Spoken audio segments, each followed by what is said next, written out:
তৃতীয় অধ্যায়টা তোমরা খুব সুন্দরভাবে পড়ে যাবে। এখান থেকে তোমরা 100% 2টা সৃজনশীল প্রশ্ন তোমরা কমন পাবেই। প্রিয় এইচএসসি 2025 পরীক্ষার্থী, তোমরা সকলে কেমন আছো? তোমাদের পরীক্ষাগুলো কেমন হচ্ছে? অবশ্যই আমাদের এই ভিডিওর কমেন্টে জানাবে। তো তোমাদের পরবর্তী পরীক্ষাটি হচ্ছে ভূগোল ও পরিবেশ প্রথম পত্র।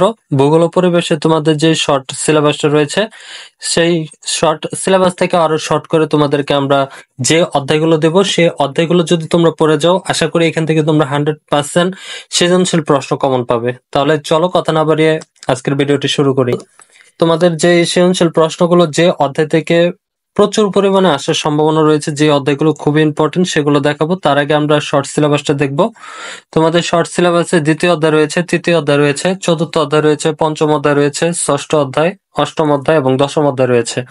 তো এই অধ্যায়গুলো থেকে তোমরা যে অধ্যায়গুলো সবচেয়ে বেশি গুরুত্ব দিয়ে পড়বে, সেটা হচ্ছে তোমরা তৃতীয় অধ্যায়টা সবচেয়ে ভালোভাবে পড়বে।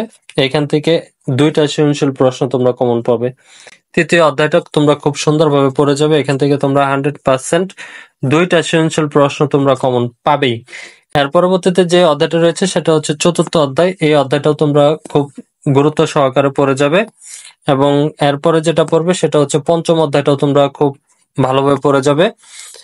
আর পঞ্চম অধ্যায় থেকেও কিন্তু তোমরা 2টা সৃজনশীল প্রশ্ন কমন পাবে, কারণ এই অধ্যায়টা কিন্তু অনেক বড় এবং এই অধ্যায় থেকে প্রশ্ন আসার সম্ভাবনা রয়েছে।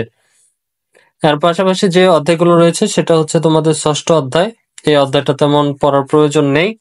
তোমরা যেটা পড়বে সেটা হচ্ছে অষ্টম অধ্যায়টা পড়ে যাবে, সমুদ্র স্রোত ও জোয়ার ভাটা।